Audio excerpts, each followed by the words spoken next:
আমি এই মুখে দাঁড়িয়ে ছিল না, আমি যখন এই রাস্তায় আসছি। আমরা আল্লাহর কাছে মহা পাপী মানুষ, তাই আল্লাহর কাছে ক্ষমা চাওয়ার জন্য আসেছি। দর্শক এই মুহূর্তে দেখছেন দৈনিক জনতা জমির সাথে রয়েছে আমি হুসাইন মাহমুদ। আমরা রয়েছি টঙ্গীপাড়ের তুরাগ নদীর পাড়ে যে ইজতেমা, সেখান থেকে আপনাদেরকে দেখাবার চেষ্টা করছি। আমি এই মুখে দাঁড়িয়ে ছিল না, আমি যখন এই রাস্তায় আসছি আমি মুখে দাঁড়িয়ে উঠেছে, 5 ওয়াক্ত নামাজি হয়েছি।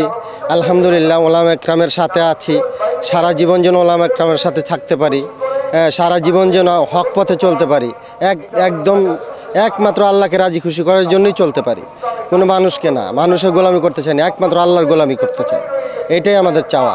আমরা আল্লাহর কাছে মহা পাপী মানুষ, তাই আল্লাহর কাছে ক্ষমা চাওয়ার জন্য আসেছি।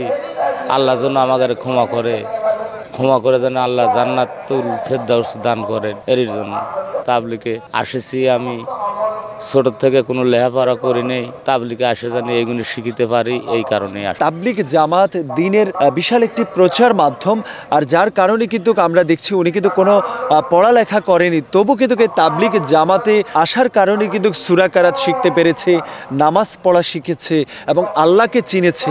তো দর্শক, আসল বিষয়টি যদি যে তাবলিগ জামাত, এই জামাতের মূল উদ্দেশ্য আল্লাহ এবং তার রাসূলকে কাছে পাওয়া এবং তার মাধ্যম কিভাবে পাবেন সেই দিক নির্দেশনা কিন্তু এখানে দেয়। এর কারণে কিন্তু 3 দিন যাবৎ খোলা আকাশের নিচে কুয়াশা ঠান্ডা, তার মধ্যেও কিন্তু বসে আছে শুধুমাত্র আল্লাহকে পাওয়ার উদ্দেশ্যে।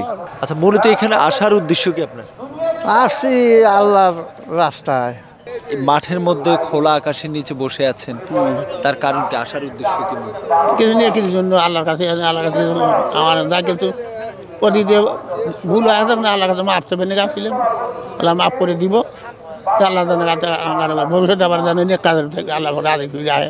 নবীজি সাল্লাল্লাহু আলাইহি ওয়াসাল্লাম সাহাবায়ে কেরামদের পিছনে মেহনত করে তাদেরকে যে আদর্শে আদর্শিত করেছেন, ঠিক ওই মেহনতেই, এই মেহনতের দ্বারা এটাই চাওয়া হইতেছে বর্তমান এই মানুষগুলো যেন নবীজির আদর্শে আদর্শিত হয়ে যায় এবং সমস্ত মানুষগুলো যেন আল্লাহ রাব্বুল আলামিনের সন্তুষ্টি অর্জন করতে পারে, সমস্ত মানুষগুলো যেন সে নিজে জাহান্নাম থেকে বাঁচতে পারে এবং তার আহালদেরকেও জাহান্নামের আগুন থেকে বাঁচাইতে পারে।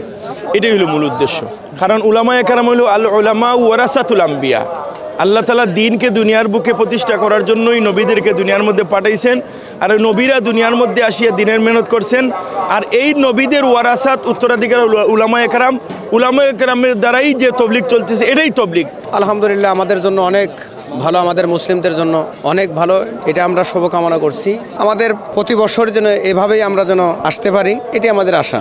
আর সকলে যেন সঠিক এখান থেকে যেন সঠিক একটা রাস্তা বের করে নিয়ে আমরা যেন যেতে পারি। এই জায়গায় মানে আল্লাহকে রাজি খুশি করার জন্য বা আল্লাহ মানে একসাথে একত্রে আমরা মনে করেন লাখো মুসল্লি একত্রে নামাজ পড়লাম, মানে এর খুশি বা এর জন্য আমাদের এই জায়গায়। কেমন আছেন? আলহামদুলিল্লাহ ভালো আছে। এত দূর থেকে কেন আসলেন? আসলে দিনী বিষয় শেখার জন্য, জানার জন্য এখানে আসা। আসলে এখানে তো ধনী গরিব কোনো ভেদাভেদ নেই, সবাই দিনের কাজে, আল্লাহর দিনী কাজে আসছে দিন শেখার জন্য, কিভাবে সামনে সুন্দরভাবে চলা যায় এটা জানার জন্যই আসল উদ্দেশ্য। তাবলিগ জামাতে এই লাখো লাখো মানুষ আসার মূল উদ্দেশ্য কি? মূল উদ্দেশ্য মানুষ হেদায়েতের পিপাসু, হেদায়েতের উদ্দেশ্যে, ন্যায় কামরের উদ্দেশ্যে এখানে এই ময়দানে আসে। আল্লাহ রাসূলকে রাজি খুশি করার জন্য, দিনের যেন দাওয়াত বেশি বেশি হয়, এই জন্য। আলহামদুলিল্লাহ এই দ্বিতীয় পর্বের ইজতেমা আলহামদুলিল্লাহ দেখে খুব ভালো লাগছে। আল্লাহ তাআলা এই মজমাকে আল্লাহ তাআলা কামিয়াব করুক এবং সকলের জন্য আল্লাহ তাআলা হেদায়েতের কারণ বানায় যাক।